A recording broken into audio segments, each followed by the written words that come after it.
Welcome to the exam preparation for DP-300, Administrating Microsoft Azure SQL Solutions. My name is Sara and I'm a Microsoft Technical Trader. In this video series, we will guide you through the essential strategies for taking the DP-300 exam. Our focus is on exam strategy and preparation, not teaching the concepts. So we will cover the objectives, best practices, tips and tricks, and key points of the exam. This video will also include a lot of visual information for reference, so remember you can just pause the video at any time to review the content. This exam is designed for those who have hands-on experience in implementing and managing the operational aspects of cloud-native and hybrid data platform solutions that are built on the Azure Data Services and SQL Server, and actually use a variety of methods and tools to perform daily operations, including applying knowledge of using T-SQL for administrative management purposes.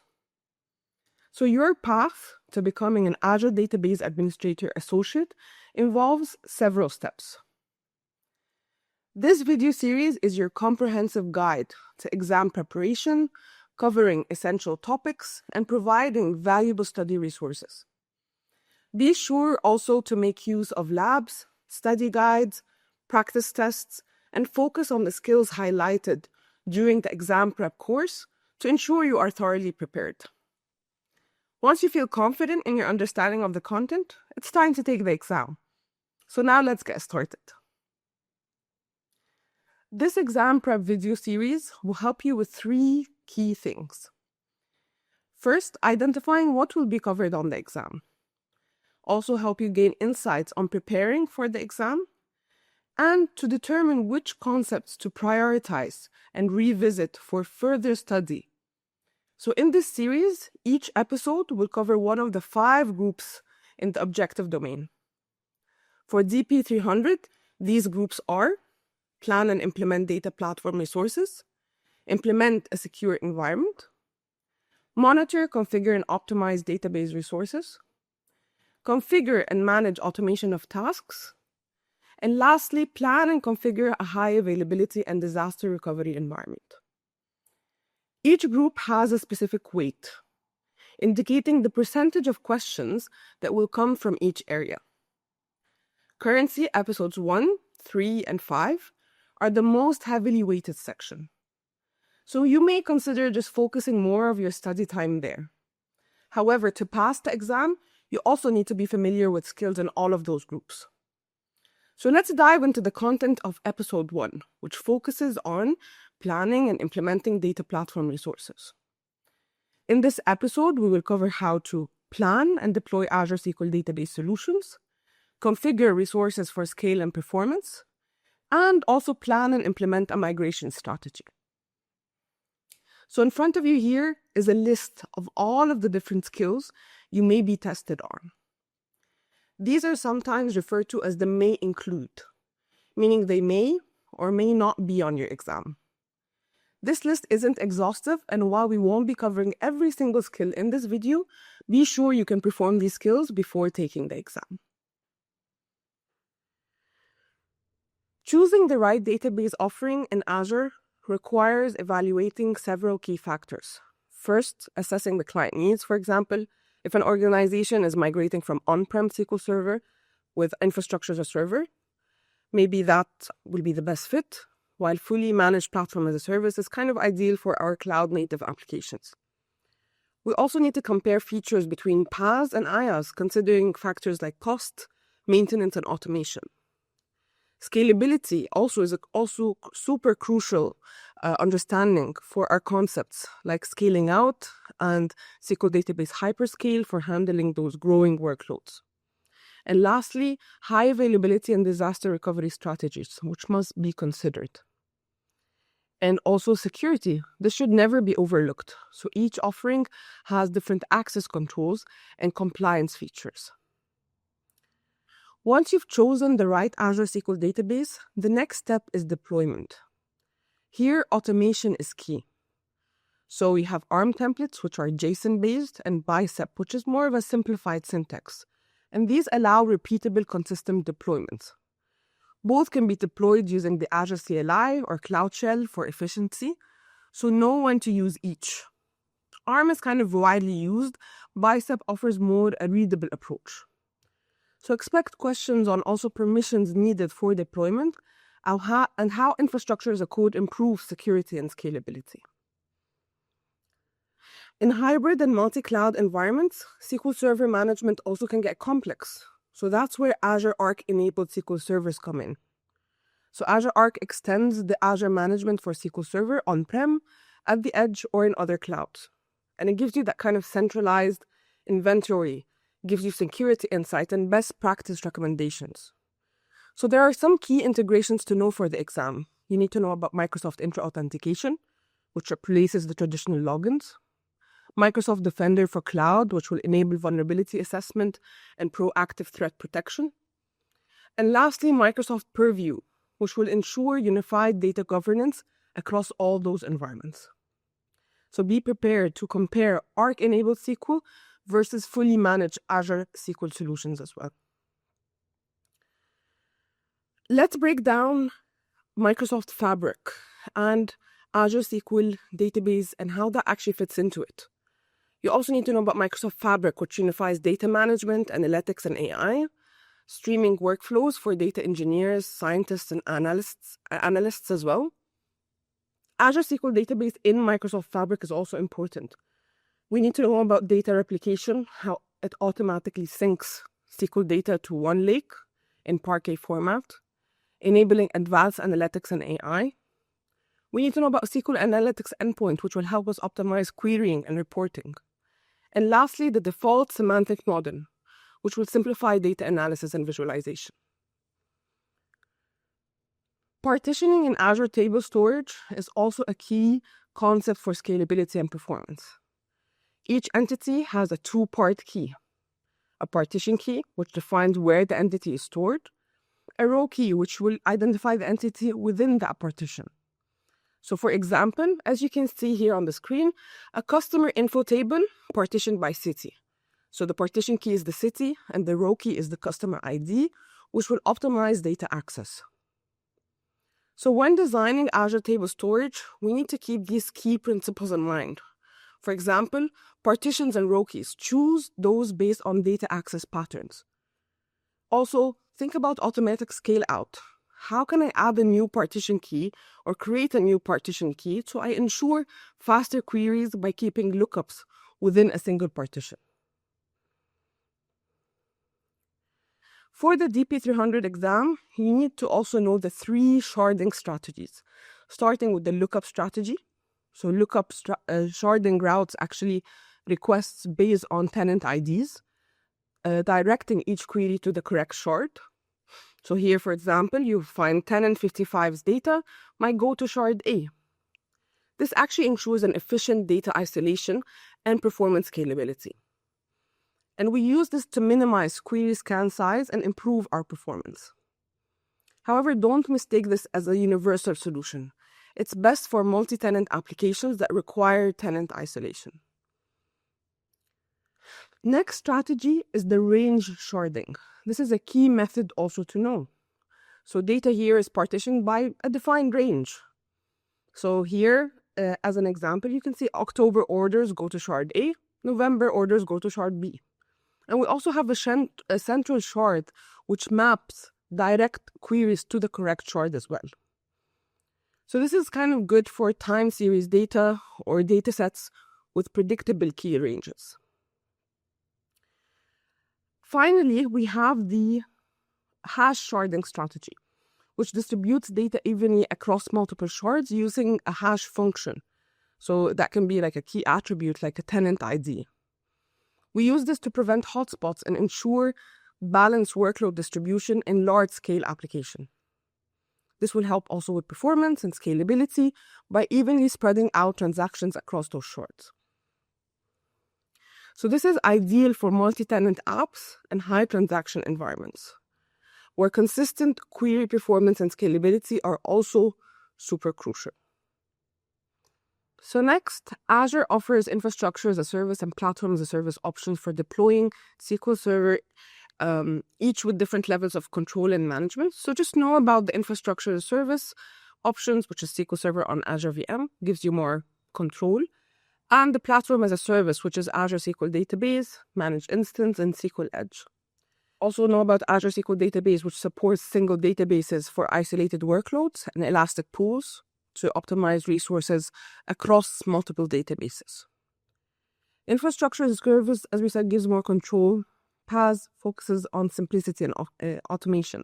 So expect also exam questions on choosing the right model for different scenarios. Next, we have hybrid SQL Server solutions, which combine on-prem and cloud infrastructure to enhance resilience, scalability, and security. So key strategies to know here are disaster recovery. We also need to know about SQL Server backups. And also, lastly, we also need to figure out all the Azure Arc-enabled SQL servers. Another important skill is keeping SQL Server updated, which is critical for security and performance. So your SQL VMs, for example, require that SQL Server Infrastructure as a Service agent extension for automated patching. Updates also can be configured in the Azure portal during provisioning or for existing VMs. We can also use PowerShell to automate those patching schedules. For the PaaS options for SQL Managed Instance or Azure SQL Database, we know that here patching is fully managed by Microsoft to ensure that evergreen platform. When configuring Azure SQL Database for scale and performance, it's essential also to understand dynamic scaling and its capabilities. Azure SQL Database and SQL Managed Instance offer you that flexibility to dynamically scale resources to meet those demands. So be aware that this feature is crucial for handling peaks in workloads without any manual intervention. Also focus on read scale out, which allows offloading read-only workloads to read-only replicas and enhancing that performance without impacting the primary database's operation. And also consider the database sharding, which we spoke about. Now let's look at configuring Azure SQL Managed Instance. This PaaS solution gives you near full SQL compatibility with built-in scalability and performance tuning. So know about the steps on how to create that instance. And also that can be done through the Azure portal. So try that out on a lab. And remember, SQL Managed Instance supports only vCore-based scaling. Additional options here also include the read scale out and database sharding for load balancing. So for the exam, also understand how vCore scaling works, read scale out and sharding, and how that impacts your performance and also your cost. If we switch to configuring SQL Server and Azure VMs for scale and performance, it's also important for you to know about the appropriate virtual machine families and how Azure offers a bunch of series to cater to different needs. You also need to know about the storage performance, which is critical for SQL Server. So make sure you know that Azure managed disks are recommended for their high performance and reliability. Choose disks based on the IOPS and the throughput required by your SQL Server to maintain that robust performance. And also be aware of the option to scale those resources dynamically as well. This capability allows SQL Server to perform optimally and even as the demand increases as well. Next, table partitioning. This is also crucial for performance optimization and data management in SQL Server. So just know the partitioning options. So you can partition tables on a single file group, simplifying the backup. With SQL Managed Instance, we support multiple file groups, which improve performance and data organization. And lastly, Azure SQL Database, which only allows partition tables in the primary file group, which focuses on simplicity. Also remember, for managing partitions, you can use the SQL Server Management Studio to adjust those partitions and manage those boundary points. And also you can use the portal. After exploring table partitioning, let's shift our focus to data compression, which is also essential for optimizing storage and improving your performance in SQL Server. So we need here to understand when to use each compression type This is actually key for the exam. So you need to know about the row compression, page compression, and archival compression as well. Now, let's focus on migration as the last concept. So when you're planning a database migration to Azure, it's essential to evaluate the right tools for the job. So you need to know about the Azure Database Migration Service, which is the recommended tool for seamless migration for multiple database sources to Azure SQL. Make sure also you know that DMS integrates with the Azure Data Migration Assistant to give you those assessment reports. And just be aware that DMA helps assess readiness and detect any compatibility issues before migration. Next, we focus on Azure Database Migration Service, which also again supports offline and online migrations. Knowing when to use each is kind of key for the exam. Offline migration requires that database downtime for the moment the migration begins.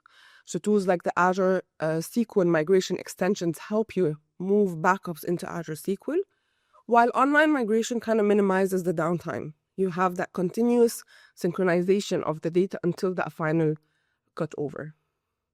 Transaction also replication keeps the source and destination in sync.